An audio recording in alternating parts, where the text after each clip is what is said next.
Bonjour à tous, bienvenue dans cette nouvelle vidéo dans laquelle on va parler du graphe 7 sur TA Portail. Bien évidemment, avant de rentrer dans le vif du sujet, je voulais vous présenter cet extrait-là d'un ouvrage, La programmation structurée, où on explique en fait en langage Siemens quels sont les éléments, les prérequis pour pouvoir comprendre et programmer un automate Siemens. Alors, déjà en Siemens, vous avez le système d'exploitation qui intègre quoi? L'OB1 qui est en fait un bloc d'organisation cyclique. C'est-à-dire que c'est à l'intérieur de cet OB que le programme principal doit être articulé. Et comme il a un nombre limité de réseaux, on ne peut pas tout écrire dans l'OB1. Donc, on va utiliser des blocs fonctionnels et des fonctions qui, elles, vont être appelées dans l'OB1. Donc, quand vous voyez les flèches ici, c'est le sens dans lequel les échanges peuvent se faire entre l'OB1 et l'FB1 et les FB. L'OB1 peut appeler des FB, il peut écrire des données, il peut appeler des FC, des FB eux-mêmes peuvent appeler des fonctions, etc. Et donc, le programme doit être découpé en plusieurs sections. Et ensuite, dans la prochaine section, on parle des variables.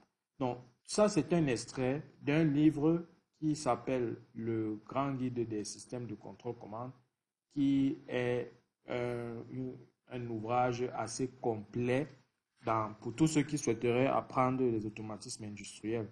Et donc, je vous invite à regarder dans le lien en description pour voir le sommaire. Vous aurez accès au sommaire en ligne. Vous pouvez voir tout le contenu. C'est assez complet sur l'ensemble des notions qui sont abordées en automatisme, que ce soit en instrumentation ou bien dans la programmation des automates et des analyses fonctionnelles. Et donc, ce livre, il est en vente sur Amazon et vous aurez tous les liens dans la description. Alors, aujourd'hui, ceux qui suivent cette vidéo pour la première fois, je voudrais préciser que sur cette chaîne CC Academy, on parle de tout ce qui est automatisme industriel, instrumentation, supervision. Pour tout ce qui touche au contrôle commande, on a déjà publié pas mal de vidéos parmi lesquelles les interfaces en machine Siemens, l'automate MC80 de Schneider, un tutoriel sur le puissant logiciel avec l'instrumentation, la régulation de proportion sur automate Siemens, les normes, les standards. Beaucoup de sujets assez techniques et intéressants pour tous ceux qui sont passionnés justement d'automatisme industriel. Je pense que vous trouverez votre compte sur cette chaîne. Donc, avant de continuer, je vous invite à vous abonner à la chaîne, à partager massivement. Si vous avez des commentaires par rapport à la vidéo, par rapport à des sujets qui vous tiennent à cœur, n'hésitez pas à le mettre dans les commentaires. Alors, aujourd'hui, on va regarder une application. Donc, l'application, c'est pour justement voir quand on va implémenter au niveau de l'automate, comment on va faire. Et l'application, c'est le dosage des produits, tout simplement. Donc, on a un produit A avec un produit B.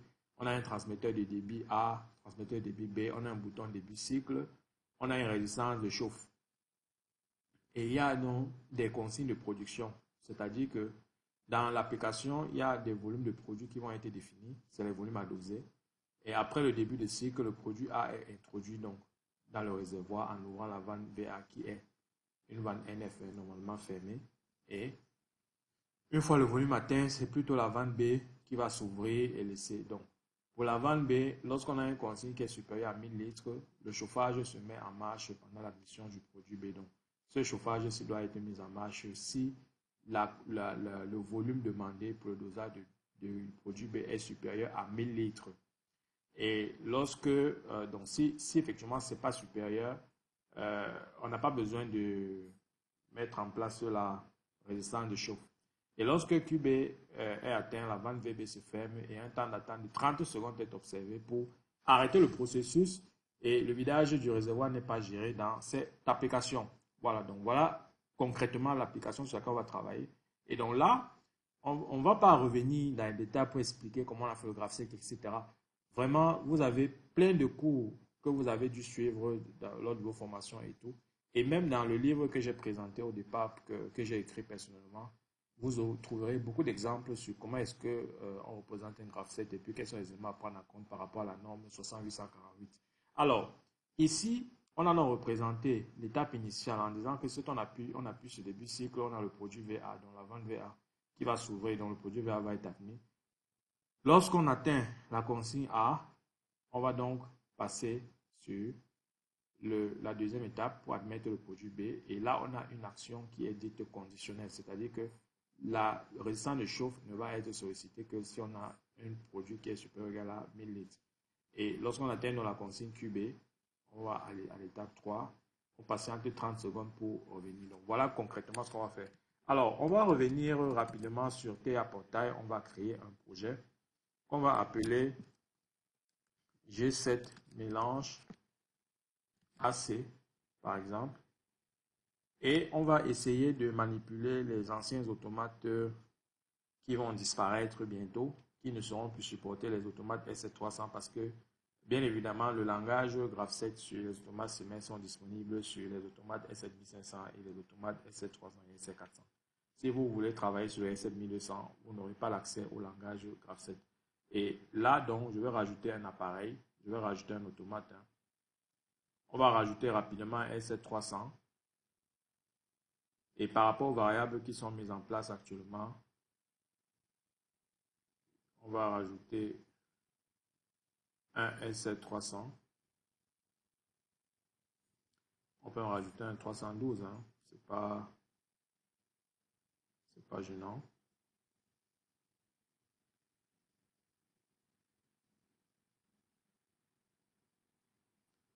Ou bien le plus simple, non, le plus simple c'est de faire avec 1500.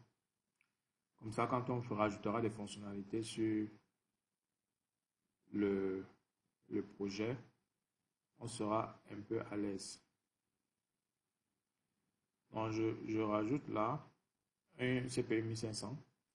Et l'idée, c'est de rajouter les cartes qui vont nous être utiles pour cette application. Donc, par rapport aux variables qui sont mises en œuvre, vous voyez que les DCY, VA, VB, ce sont des variables tout ou rien. Le chauffe aussi, c'est des variables booléennes, ce sont des sortitors. Par contre, le QA, c'est le volume. Hein. Donc, il y a des consignes qui vont être données. Donc, du coup, on a deux transmetteurs qui vont donner des volumes. Donc, on va supposer que le volume est directement calculé au niveau du transmetteur.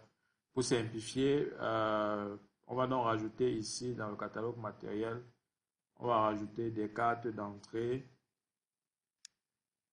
On va rajouter une carte d'entrée.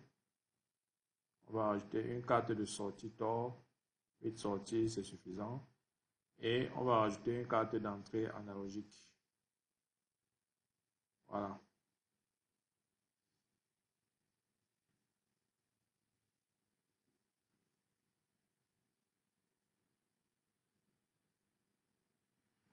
Donc, la carte d'entrée analogique, bien évidemment, il va falloir la traiter. Hein. Il va falloir traiter le signal qui va être obtenu dessus.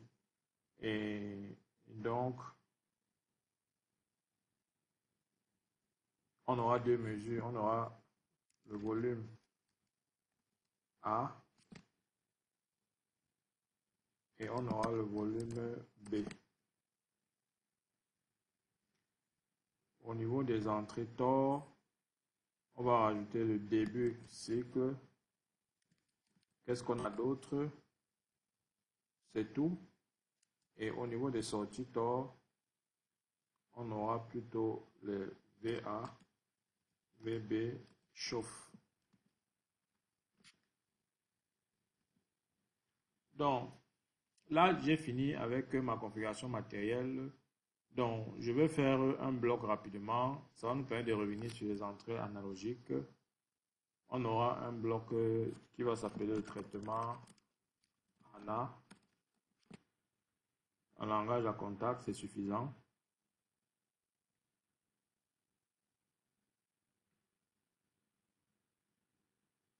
Alors, donc ici, l'idée, c'est d'utiliser d'abord la fonction norme x. Ceux qui ne comprennent pas peuvent se rapprocher peuvent regarder dans la chaîne le traitement des entrées ANA. Donc la norme x ici, l'idée c'est de prendre un entier et d'en faire un réel. Et la valeur minimale c'est 0 à 27 648. C'est la plage sur laquelle les entrées analogiques sont traitées. Et la valeur ici c'est que le volume A par exemple. Donc je vais créer une variable temporaire.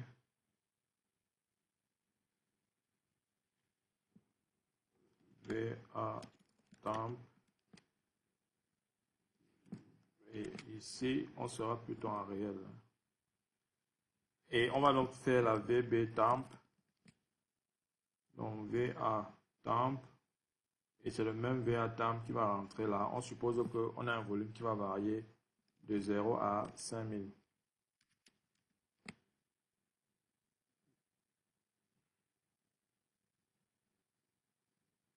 Donc là, c'est 0. Le minimum, c'est 0.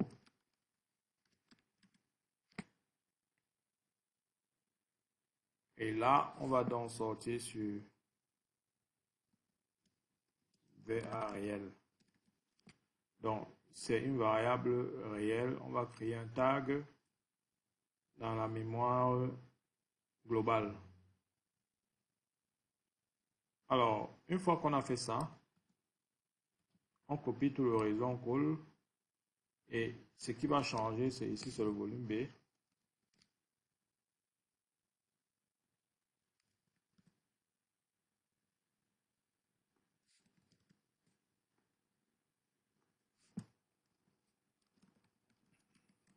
Et donc là, on va créer une variable VB réelle.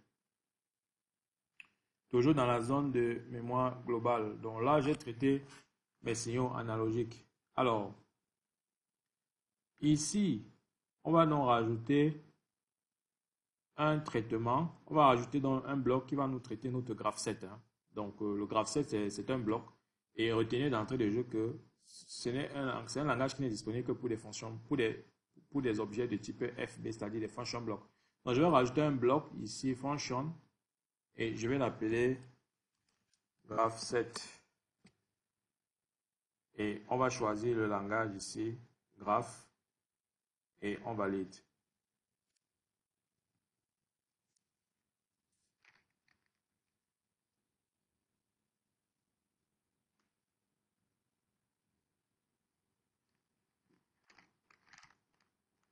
Donc ici, vous tombez sur cet éditeur. Alors, je vais faire un peu d'espace là. Notre graph 7 a une séquence linéaire. Voilà, 1, 2, 3, 4 étapes.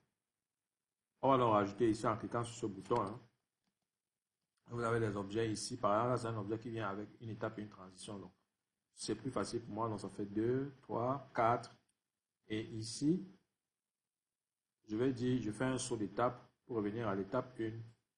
Là, j'ai fini de traiter la séquence de mon graph 7. Maintenant, il faut que je paramètre les transitions et les actions. Donc, première transition, j'ouvre. On me dit que on démarre avec le DCY. Donc là, je me rajoute un contact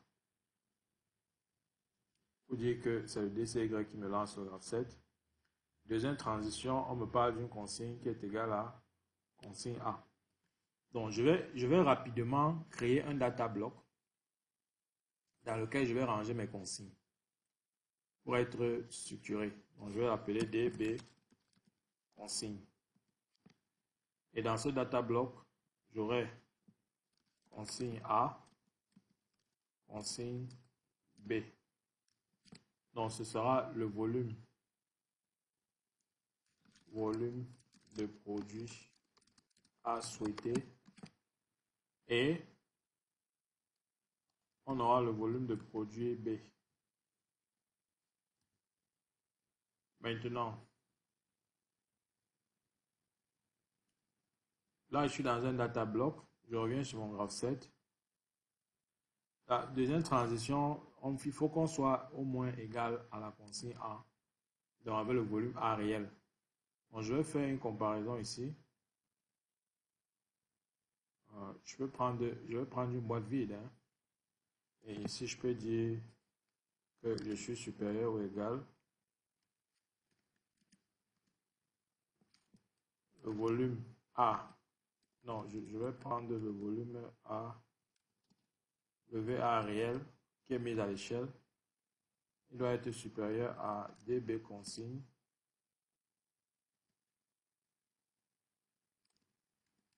Bon, quand on a créé le DB, on aurait dû spécifier le type de données. Donc ici, on va le mettre à jour, ce sont des réels. Alors, on va prendre dans la consigne A. Et là, je me rends compte que j'ai une erreur sur...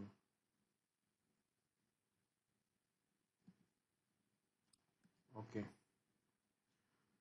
Donc, là, je suis supérieur à la consigne. C'est-à-dire, j'ai la variable qui est supérieure à la consigne.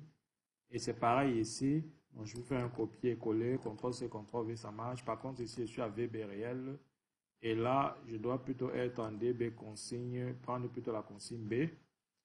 Et à la fin, on a dit qu'on doit avoir un temps d'attente de 30 secondes à la fin de l'étape. Donc ici, on va prendre supérieur au temps d'activation de l'étape. Et on va prendre ici 30 secondes. Donc ça, c'est cet objet-ci. L'objet qui s'appelle le CMP supérieur à T.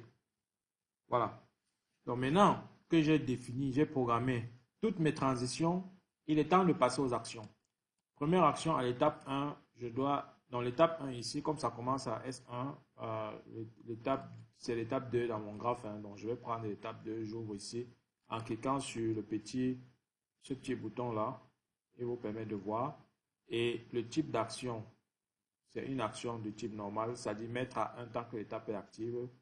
Et là, je suis en VA. Voilà. Il faut qu'il me mette du VA. Ensuite, ici, la deuxième action, c'est VB. Je suis en VB et c'est une action de type N. Par contre, rappelez-vous que ici, on avait rajouté une autre action qui est conditionnelle, le chauffage. Et donc, je vais rajouter une action ici, normale, qui est la chauffe. Par contre, j'ai un interlock. Alors, ici, j'ai rajouté l'interlock. Pourquoi? Parce que c'est une action qui est conditionnelle. Comment est-ce que je fais pour programmer dans la condition pour laquelle elle doit être exécutée? C'est ici qu'il y a une astuce qui est très importante à reconnaître et à retenir.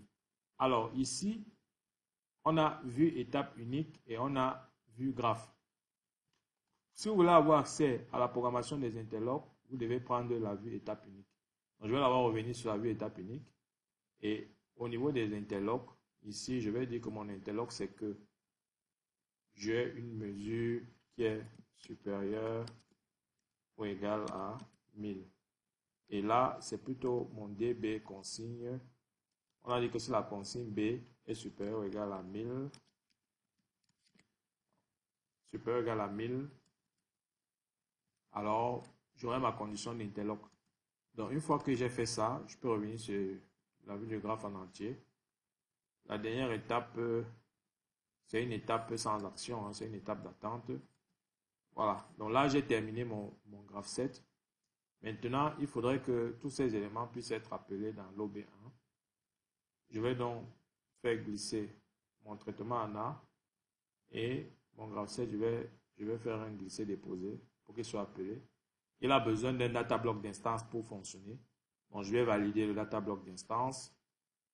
Une fois que le data block d'instance est validé, voilà mon graphe là, il est appelé. Donc, ne soyez pas assez impressionné par le nombre d'entrées sorties sur bloc. Il y a plein de variables qui peuvent permettre de faire beaucoup de choses. On peut initialiser le graphe, on peut avoir par exemple le numéro de l'étape qui est active, est-ce qu'on a les défauts, etc. Donc, il y a d'autres actions qu'on peut faire avec. On peut faire de la coordination de graphes. La coordination de graphe 7, j'en parle bien évidemment dans mon livre. Et donc, le but de ces tutoriels, ce n'est pas de vous montrer toutes les fonctionnalités possibles du graphe 7, mais c'est de vous montrer comment on peut arriver à mettre en œuvre un graphe 7. Alors, une fois qu'on a fait ça, j'enregistre mon projet. Et puis, on va essayer de voir si on n'a pas d'erreur sur le projet. Donc, je vais passer à une compilation. On va faire matériel et logiciel, modification uniquement. De toute façon, ça va compiler tout puisque rien n'a été compilé depuis qu'on a commencé à travailler. Donc, il est en train de compiler le projet. Voilà, le projet a été compilé, 0 erreur, 0 avertissement. Maintenant qu'on n'a ni erreur ni avertissement, on va essayer de passer en simulation. Donc, pour passer en simulation, je vais rapidement faire un clic droit pour démarrer la simulation. Et au moment de la simulation, j'aurai la possibilité justement de me créer un projet de simulation dans lequel je vais faire varier les différentes grandeurs hein, qui vont être mises en place. Mais bien évidemment, comme on a rangé des consignes dans les data blocks, n'oubliez pas qu'il y a des éléments à prendre en compte, notamment des valeurs par défaut.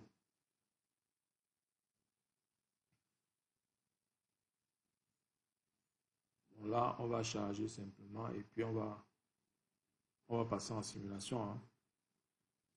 On va créer un projet de simulation qui va s'appeler mélange AC.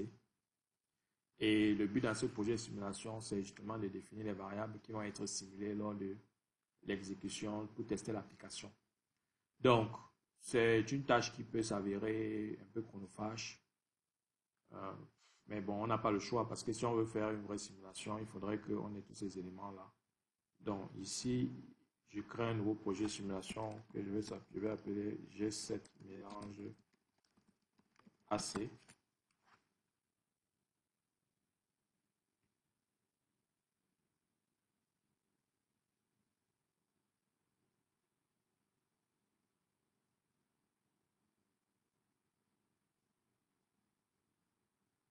Et le simulateur va chercher à se connecter à l'automate virtuel qui est en train d'être exécuté pour récupérer un certain nombre d'informations, notamment par rapport au projet. Donc, cela peut nous intéresser à mettre à jour notre data block. Donc, on va supposer que les consignes au démarrage, on a par exemple la consigne B qui est égale à 1400.0 et la consigne A, pardon, et la consigne B, on va commencer peut-être avec 2010.0.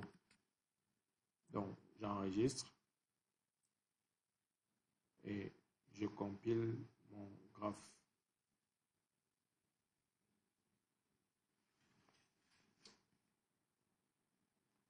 Donc, le simulateur, il tourne toujours.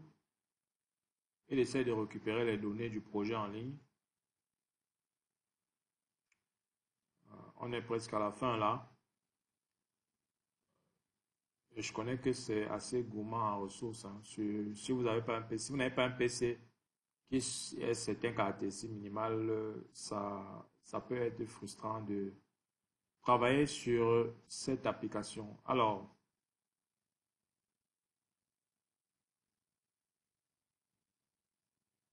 il est connecté là. Et je vais ouvrir ma première table de simulation dans laquelle je vais mettre mes volumes. Hein. C'est là-dessus qu'on va jouer. Et puis, je vais profiter pour mettre ma chauffe, mes vannes VA, VB et mon début cycle. Voilà. Donc, j'enregistre mon projet et je vais venir au niveau de mon automate. Je vais passer en ligne.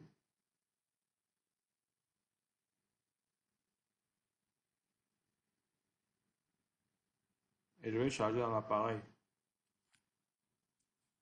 Un chargement complet. Et je profiterai pour passer l'automate en run.